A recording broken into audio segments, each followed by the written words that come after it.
Bueno, qué privilegio estar nuevamente con ustedes. Este es un regalo de Dios.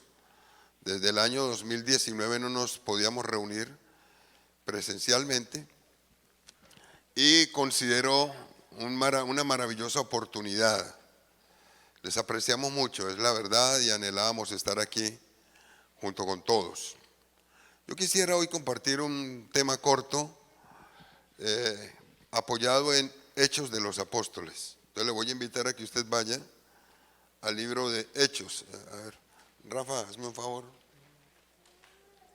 Gracias.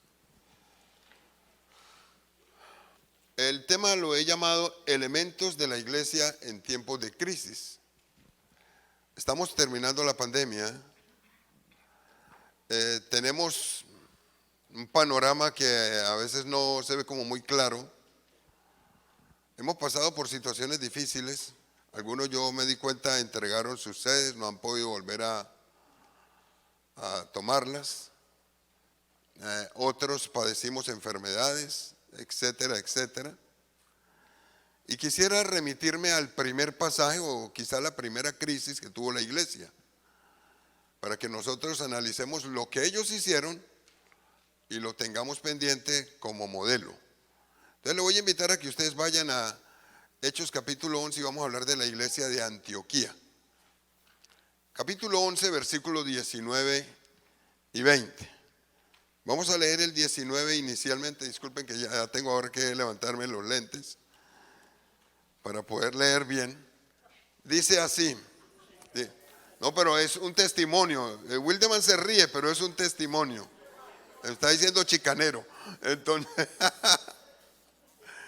lo que pasa es que el Señor por su misericordia me mejoró la vista. Entonces ya no tengo menos 2.5 miopía, sino menos 1. Y ya las gafas pues no me sirven. Lógicamente las que veía antes, esto lo he contado ya en varias ocasiones. Y también me quitó la presbicia, el astigmatismo. Y el Señor ha sido muy bueno, entonces tuve que cambiar las gafas. Pero ahora, pues estas las utilizo es para ver de lejos o simplemente para conducir, nada más. Pero ha sido el Señor muy bueno, muy bueno. Señor. Sí, Señor, muy bien. Hechos 11, 19, por favor. Le voy a invitar a que usted y yo nos quedemos aquí en Hechos 11. Observe esto. Ahora bien, los que habían sido esparcidos a causa de la persecución que hubo con motivo de Esteban, pasaron hasta Fenicia, Chipre y Antioquía, no hablando a nadie la palabra, sino solamente a los judíos. Voy a leer el 20 también, porque quiero aprovechar para tomar aquí dos ideas que quiero compartir. Y en el 20 dice, pero había entre ellos unos varones de Chipre y de Cirene, los cuales cuando entraron en Antioquía hablaron también a los griegos, anunciando el evangelio del Señor. Yo quisiera, por favor, que usted observe, este pasaje registra quizá la primera crisis. La muerte de Esteban supuestamente fue en el año 34. Así que estamos hablando de un evento que pudo haber ocurrido entre el año 34 y el 40, dicen algunos. Primera crisis que tuvo la iglesia. Entre el año 34 y el 40 matan a Esteban y a muchos los dispersan. Ustedes lo vieron. Pero la manera como se enfrentan los momentos difíciles, como lo hicieron ellos, es fundamental y me parece a mí que nos sirve como modelo. Es más, esta iglesia levantó las bases sobre las que estamos nosotros construyendo, la iglesia de Antioquía. Entonces vale la pena repasar el modelo y estudiar por qué han pasado 20 siglos y este modelo sigue firme, el modelo que ellos nos dejaron. Voy a invitar a que usted por favor lo observe conmigo. Hagamos una pregunta para iniciar. ¿Cuál fue la crisis que enfrentaron? Usted lo leyó en el texto en el versículo 19. Fueron dispersados, perseguidos. Eso fue lo que pasó. Los sacaron huyendo. Me di a la tarea de buscar, hacer cuentas de distancia, porque aquí dice que llegaron hasta Antioquía. ¿Saben cuánta distancia está de Jerusalén a Antioquía? 480 kilómetros. No tenían el medio de transporte que usted y yo tenemos. 480 kilómetros. De Medellín a Cali hay 440, más o menos. A Bogotá también es más o menos una distancia así. Entonces estamos hablando de una distancia superior a esta. Es decir, ellos tuvieron que caminar mucho huyendo.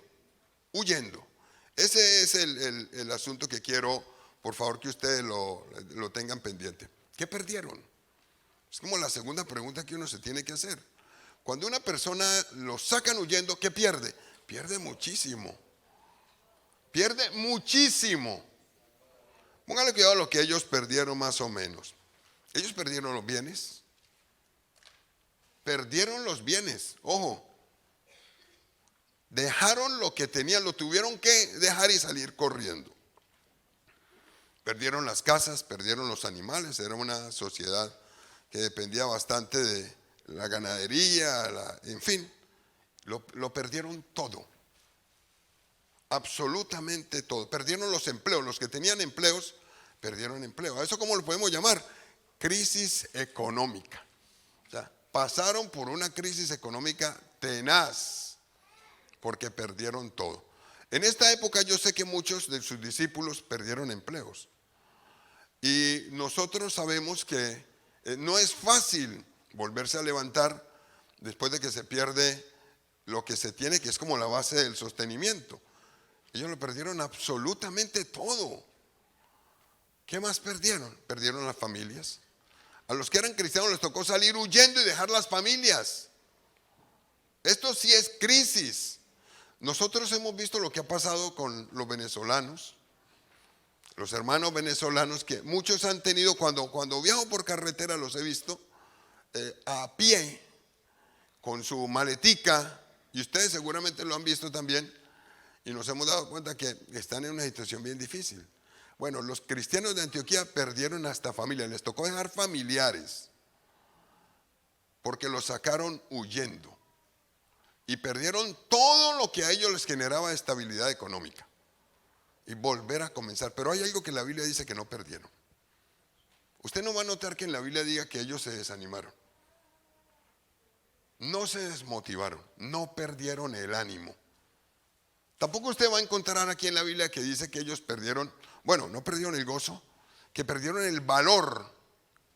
Tampoco perdieron el valor. Obsérvelo. El pasaje dice lo que perdieron. Perdieron todo lo que ellos tenían, aparentemente, pero no perdieron el valor. Y no perdieron el gozo. En otras palabras, no se atemorizaron. Y me parece que es importante porque en épocas como esta, que estamos hasta puertas del cambio de gobierno, yo he escuchado en muchas ocasiones cristianos atemorizados. Y cuando uno va al ejemplo de los cristianos de Antioquía, que fue una persecución terrible, uno nunca encuentra en la Biblia que ellos se hayan atemorizado, ni que hayan perdido el gozo. Para nada. No lo perdieron en ningún momento. Entonces se pregunta uno, ¿qué características tenían entonces? ¿Por qué no seguimos ese modelo? Si ese modelo funcionó, el modelo de la iglesia de Antioquía, si ese modelo funcionó y ha permitido que la iglesia se sostenga durante 20 siglos, es más, ahora somos, muchos dicen somos cerca de 1.000 millones de cristianos. Otros menos optimistas dicen que somos el 10% de la población. Si en el mundo somos cerca de 8.000 millones de habitantes, un poco menos, entonces supuestamente debe haber 800 millones de cristianos, que es una población considerable. Cristianos. Y es interesante lo que aquí la Biblia dice, ellos no eran la misma cantidad, pero lo dejaron todo y no perdieron el valor ni el gozo. Entonces, hemos llegado hasta acá, 800 millones, seamos un poquitico conservadores al respecto. Y después de la cantidad que eran ellos, hemos llegado hasta acá. Eso es increíble. 20 siglos. Sin contar los que nos han antecedido. Eso quiere decir que ese modelo que se siguió en la iglesia de Antioquía fue altamente efectivo. Pero de una manera impresionante. ¿Qué hicieron? Y quisiera compartirles 4 características que ellos tuvieron. Y leí los 2 versículos iniciales porque ahí hay 2. Entonces le voy a invitar a que usted por favor lo mire, versículo 19 y versículo 20. Y le voy a invitar a que usted, le motivo a que ustedes y yo no perdamos el gozo. Si lo hemos perdido, recompongamos y adquiramos características como esta, porque a mí me parece que esto es lo que se debe hacer, independiente de lo que se venga. Hace mucho tiempo yo recuerdo que nos fuimos, la célula que teníamos en Medellín, que estaba Pablo, Herminsul me parece que estaba ese tiempo, nos fuimos a ver una película en cine y nos vimos El Gladiador. Herminsul se acordará, ¿cierto? Estábamos allá, Osvaldo, y recuerdo que estábamos todos reunidos, la célula que éramos como 7, me imagino, no vayan a pensar mal, 7 hombres en cine. Así nos íbamos nosotros, 7 hombres a cine, era la célula, y resulta que nos vimos El Gladiador. Y nos llamó la atención una frase del Gladiador, y a Pablo le llamó, yo pienso que la atención más que a todos nosotros. Cuando están ellos ahí en la arena y les van a soltar a otros que venían con lanzas y demás y flechas, el gladiador dice: salga lo que salga por esa puerta. Si estamos juntos, nos va a ir mejor. Salga lo que salga por esa puerta. Si estamos juntos, Herminsul se acordará, ¿cierto? Y eso fue nuestro caballito de batalla. Salga lo que salga por esa puerta, véngase lo que se venga. Si estamos juntos, nos va a ir mejor. Ahora le voy a pedir que usted por favor observe en este pasaje las características que ellos tenían. Si volvemos al pasaje del versículo 19, usted encontrará que ahí dice que ellos salieron predicando. Y a donde iban predicaban. Y aquí aparece la primera característica que ellos tenían. Independiente de la persecución, nunca dejaron de predicar y de manera constante.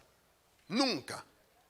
Entonces, en épocas como estas, que pueden ser épocas de crisis, si hay algo que debemos nosotros cuidar de dejar es la predicación constante. Necesitamos predicar a diestra y siniestra por donde vayamos, independiente de lo que nos pase. Necesitamos tener un estilo de vida como así. Predicaron a todo el mundo, a judíos, a gentiles. Ahora yo quisiera que usted por favor lo piense por un momento, porque en muchas ocasiones cuando la crisis se pone, está en los momentos más duros, uno como que pierde el enfoque. ¿Acaso ellos lo perdieron? En momentos difíciles ellos podían simplemente haber dejado de predicar y buscar salvarse, pero no. Siguieron predicando y con más fuerza. Predicación constante. Esto es algo que es fundamental, absolutamente fundamental. Digámoslo de otra manera, no se dejaron distraer. Que a mí esto me impacta. Regularmente hacemos, como dicen muchos, las frases que hay: sálvese quien pueda, nos están persiguiendo, busquemos cómo salvarnos, pero no. Ellos no perdieron el enfoque. Predicación constante. No se dejaron distraer.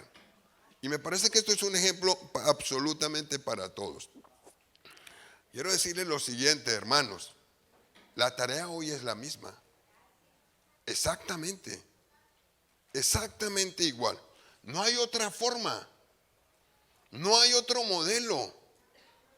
Necesitamos meterle la mano a la predicación constante. Y cuando se venga la crisis, de predicar más. Así como lo hicieron ellos empezaron a predicarle a todo el mundo. No hay registro, seguramente usted lo encontrará, de cómo era el estilo de vida de ellos, estos que salieron huyendo, cómo era el estilo de vida respecto a la predicación. Pero cuando los sacan y empiezan a perseguir los momentos de crisis, pienso yo que aumentaron la predicación. Y esto es algo que no se puede perder. Algunos seguramente están pasando por momentos de dificultad. La iglesia de Antioquía nos da el ejemplo. La predicación constante es el primer elemento. No se puede perder. Nunca. Vaya donde vaya, el problema que tenga, sea financiero o no financiero, sea familiar o no familiar. Algunos perdimos parientes o discípulos muy cercanos. No dejemos de predicar.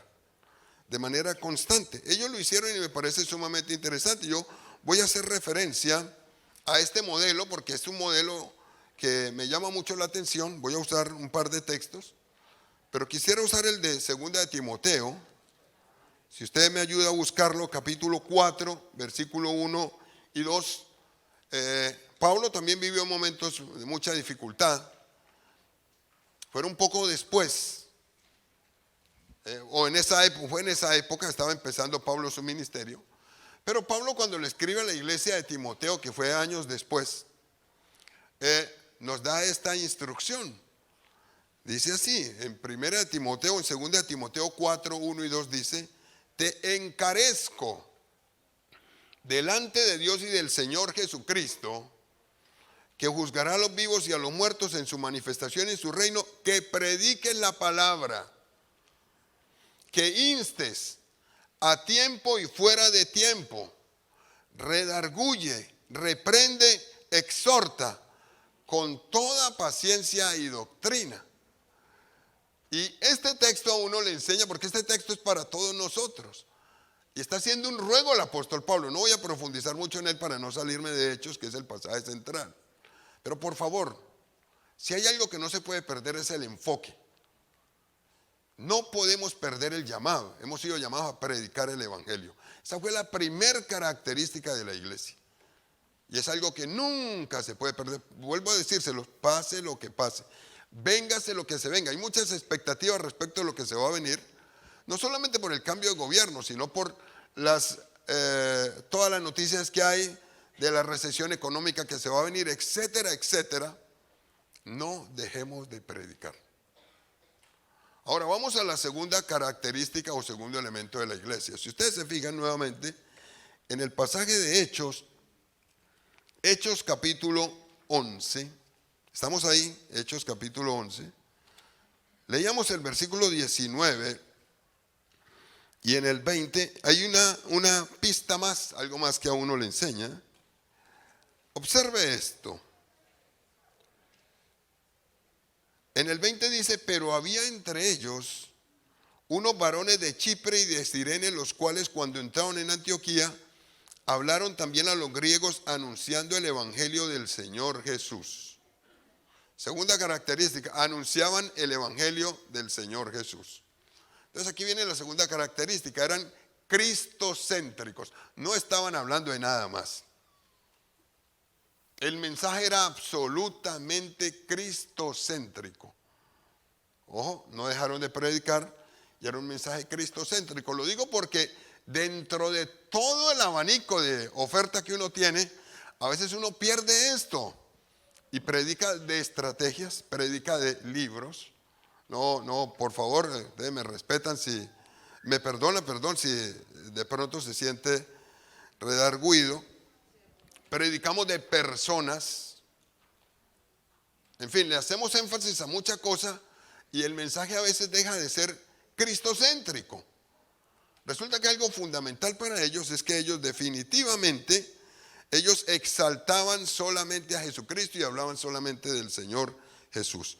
Tanto es que Pablo dice en 1 de Corintios 2, Pablo nos da argumentos suficientes para entender que debe ser de esta manera. Voy a colocar aquí la primera epístola de Corintios capítulo 2, y me lo colocan ahí en pantalla, versículo 1 al 2, la quise colocar en la TLA. Me pareció que es bastante clara, bueno, la Reina Valera también, pero me pareció esta interesante, digámoslo más bien de esa manera, y lo quise colocar aquí. Vean lo que decía Pablo en esa misma época, decía: hermanos en Cristo, cuando fui a ustedes para hablarles de los planes que Dios tenía en secreto, no lo hice con palabras difíciles ni traté de impresionarlos. Al contrario, decidí hablarles solo de Cristo y principalmente de su muerte en la cruz. O sea, ese versículo es contundente. Observe esto. Al contrario, bueno, voy a volverlo a repetir porque me parece sumamente interesante. Hermanos en Cristo, está hablando lógicamente para todos nosotros. Cuando dice hermano en Cristo nos incluye. Cuando fui a ustedes para hablarles de los planes que Dios tenía en secreto, no lo hice con palabras difíciles, ni traté de impresionarlos. Él no fue a predicar de sí mismo. ni a mostrarse como la estrella. Al contrario, decidí hablarles solo de Cristo y principalmente de su muerte en la cruz. Y va uno a este pasaje de Hechos capítulo 11, versículo 20, y se da cuenta que la segunda característica de ellos o elemento fundamental fue este. El mensaje era cristocéntrico. Hasta aquí llevamos dos. Son, primero, predicación constante. Esto fue base de la iglesia de Antioquía. Segundo, cristocéntricos. Y me parece que al mencionar este concepto, esto excluye completamente toda predicación que exalte algo diferente al Señor Jesús. Y es bueno tenerlo bien pendiente. O sea, no podemos perder ese enfoque. A eso hemos sido llamados. A eso hemos sido llamados. El mensaje debe ser así, cristocéntrico, y no dejar de predicar. Vamos al tercer elemento. Le voy a invitar a que me ayude a leer un poco más algunos versículos aquí. Resulta que empezaron a predicarle a todo el mundo. Usted ya lo leyó conmigo hasta el 20. Y vean lo que dice del 21. Voy a leer algunos textos. Todavía no me coloquen aquí la diapositiva porque no están todos los que vamos a leer. Dice así. Y la mano del Señor estaba con ellos cuando empezaron a predicar. Y gran número creyó y se convirtió al Señor. Llegó la noticia de estas cosas a oídos de la iglesia que estaba en Jerusalén. Y enviaron a Bernabé que fuese a Antioquía. Cuando llegó y vio la gracia de Dios, se regocijó y exhortó a todos a que con propósito de corazón permaneciesen fieles al Señor, porque era varón bueno y lleno del Espíritu Santo y de fe, y una gran multitud fue agregada al Señor. Ahora vamos a colocar aquí el versículo 25 y 26. Usted lo va a tener ahí en pantalla, pero se lo voy a leer desde acá. Dice así: después fue Bernabé a Tarso para buscar a Saulo, y hallándole le trajo a Antioquía, y se congregaron allí todo un año. Y a los discípulos todo un año con la iglesia, y enseñaron a mucha gente.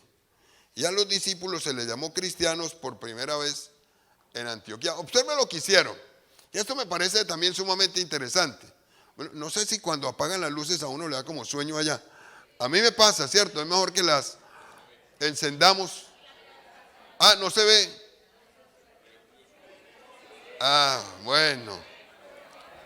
Está bien, bueno. Yacine aquí dice que es por motivos técnicos. Que la enciendan.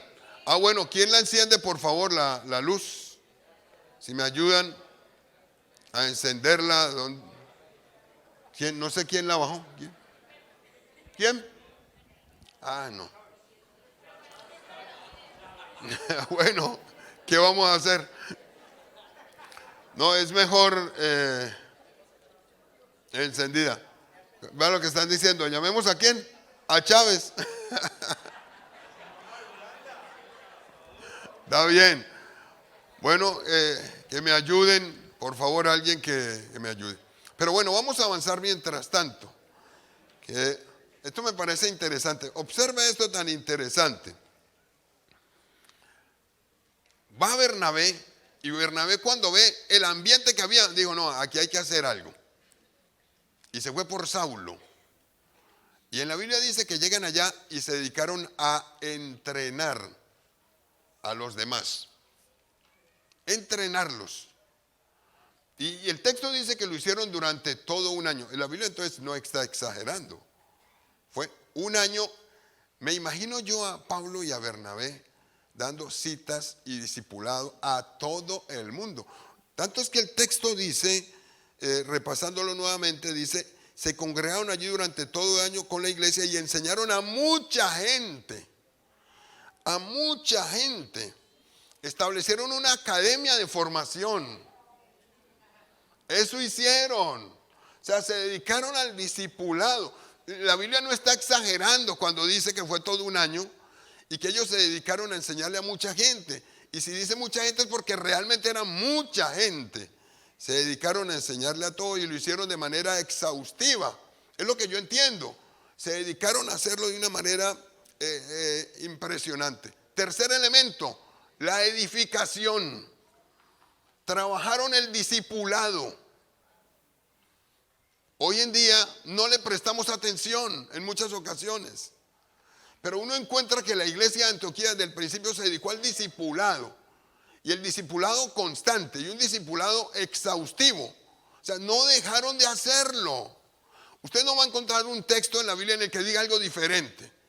Perdón que lo diga de esta manera, que se dedicaron solamente a reunirse en las sinagogas cada 8 días. No, no lo dice.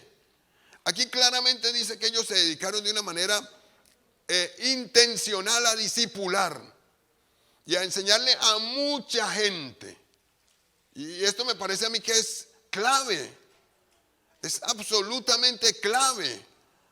El discipulado es el tercer elemento y hoy la iglesia sufre porque no le ha prestado atención a una herramienta como esta que es clave.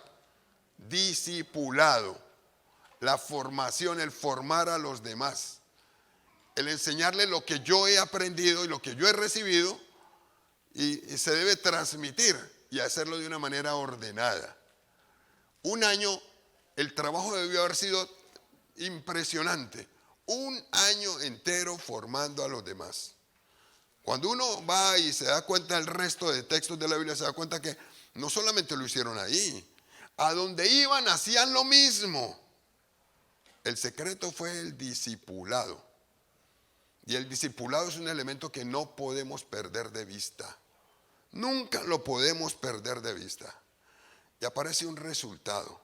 Los llamaron por primera vez cristianos en Antioquía. ¿Eso cómo se llama? Identidad. Adquirieron identidad como cristianos. Los cristianos eran proclamadores del evangelio, eran cristocéntricos y dedicados al discipulado. Así era. Y la iglesia de Antioquía se levantó así, proclamando el evangelio en medio de la adversidad, llevando un mensaje absolutamente cristocéntricos y dedicados al discipulado. Vuelvo a repetírselo. Si nosotros seguimos un modelo como este, que ha permanecido durante 20 siglos, los resultados van a ser iguales. Ellos alcanzaron el mundo conocido en 30 años. Es impresionante. Impresionante.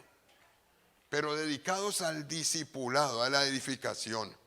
Le hemos venido haciendo bastante énfasis a esto, a veces como que a uno le cuesta, no le cuesta, y tenemos modelos diferentes, pero analicemos, vayamos a la Biblia y se va a dar cuenta que el modelo de ellos era absolutamente claro.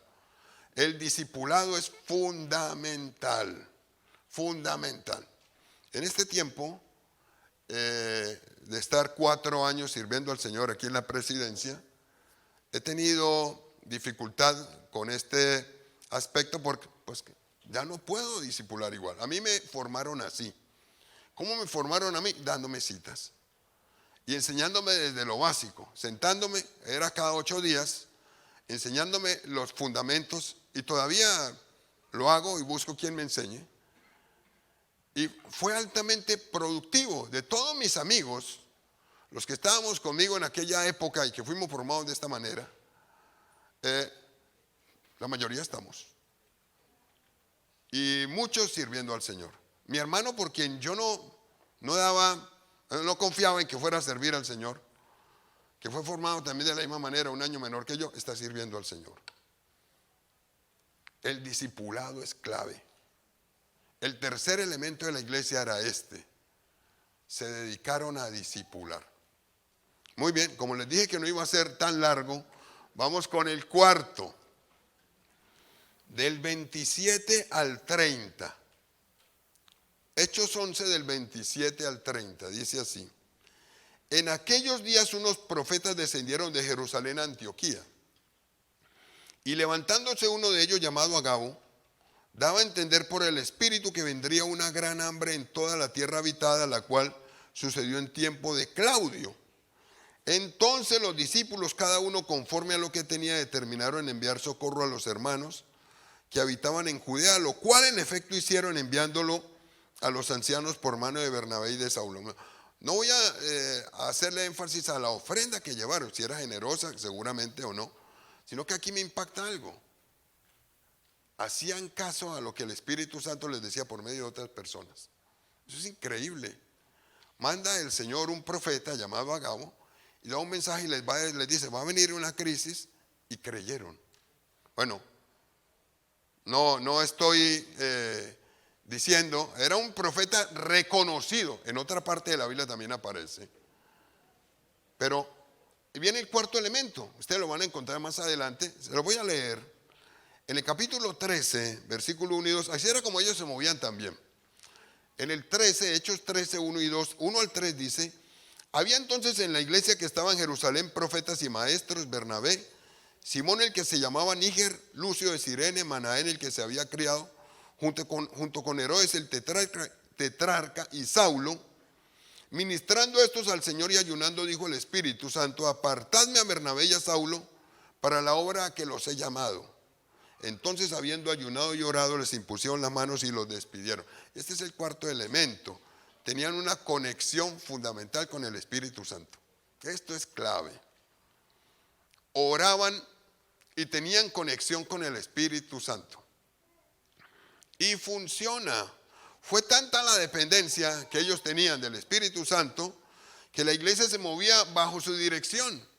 Tanto es que leyendo el pasaje de Hechos capítulo 3, si ustedes se encuentran, que el Espíritu Santo decía, apárteme a Bernabé y a Saulo, y todos le hacían caso y se dedicaban a ayunar y a orar. También predicaban, tenían actividades seculares, lógicamente. Pero tenían muy buena comunión con el Espíritu Santo. Y el modelo fue este. Pablo, que fue uno de los gestores usado por el Señor para el desarrollo de esta iglesia, ustedes lo encontrarán en diferentes pasajes de Hechos, que a veces se proponía ir a cierto lugar y en la Biblia dice, pero el Espíritu no se lo permitió. Iban a ir, dependía del Espíritu Santo. El tema que dio Raúl ahora me parece interesante en eso. ¿Qué te ha dicho el Señor? Estos dependían del Espíritu Santo, o sea, eran altamente espirituales, bastante tiempo de comunión con el Señor. 4 aspectos, se los voy a repetir, la iglesia de Antioquía. Primero, en medio de la crisis, ellos se dedicaron a la predicación constante. Segundo, el mensaje de ellos era cristocéntrico, no exaltaban absolutamente nada más. Tercero, le hicieron mucho énfasis al discipulado. Y cuarto, tenían una conexión clara y profunda con el Espíritu Santo. Así de manera sencilla. Si hemos perdido conceptos como estos, o estamos teniendo otro modelo diferente, yo quisiera invitarlos a que ustedes lo consideren y retomemos el modelo de Hechos 11. Me parece que es un modelo que a nosotros nos puede ayudar muchísimo si lo hemos perdido. Si estamos siguiendo ese modelo, gloria a Dios. Pero si en algún momento hemos bajado la guardia en algo, por ejemplo, he descubierto que hemos bajado mucho la guardia en el discipulado. Las estadísticas que hemos hecho, hemos bajado la guardia en el discipulado y ya no se discipula, y algunos lo consideramos que no es importante. Cuando en la Biblia se enseña por todas partes que esto es fundamental para el crecimiento de la misma iglesia. Les quiero decir algo como conclusión. Este modelo sigue funcionando. Van 20 siglos hasta el día de hoy. Y no solamente sigue funcionando, es altamente efectivo. Efectivo. Un modelo como este de Hechos capítulo 11. Vuelvo a repetirlos. En 30 años alcanzaron el mundo no conocido. Con un modelo como este. Sencillo. No había nada de maravilloso. 4 cosas. Pero fundamental. Alcanzaron el mundo no conocido. Ahora, cuando uno lee este texto se da cuenta que ellos tenían 2 cualidades. Para que una persona siga un proyecto como este, un modelo como este, necesita por lo menos 2 cualidades. La primera se llama disposición y humildad. Si una persona no es humilde ni es enseñable, no funciona. No funciona. Eso es importante. Si uno no es humilde y enseñable o piensa que uno se la sabe todo eso, no va a funcionar. No funciona. Todos necesitamos quien nos ayude y quien nos guíe. se necesita. Y lo segundo se llama obediencia. Factor tan importante. La obediencia. Fundamental. 4 características y 2 aspectos a tener en cuenta. Bueno, ha sido un placer compartir con ustedes este momento. Voy a pedirles que hagamos una oración y que después de estar, Wildeman ya me va a echar otro chiste ahí, ¿no? Muy bien, que Wildeman me ha molestado toda la vida. De ya. Por eso, como 28 años, de eso más o menos para acá. Vamos a pedirle al Señor que nos permita seguir un modelo como este y lo reforcemos, no lo dejemos. Eso lo hemos escuchado de nuestros hermanos mayores toda la vida y eso no se puede perder, no se puede perder. Padre, hoy queremos darte gracias por este momento que nos das. Gracias, Señor, porque en tu palabra está todo lo que necesitamos. No necesitamos añadirle más, ni tampoco inventar algo diferente, ni recortarla. Está tan claro lo que tu palabra dice, que si nosotros simplemente nos limitamos a seguirla, los resultados tienen que ser los mismos que aparecen en la Biblia.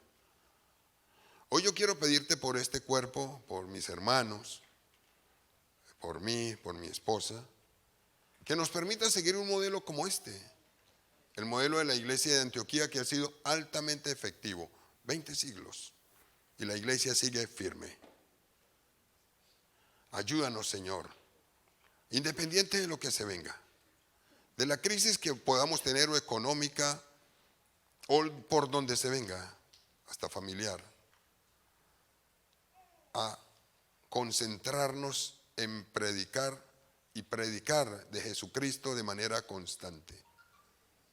No permitas que nos desalentemos, ni tampoco permitas, Señor, que nos distraigamos. Ayúdanos a que el mensaje sea un mensaje totalmente claro y cristocéntrico. Ni siquiera predicar de nosotros mismos, ni de denominaciones.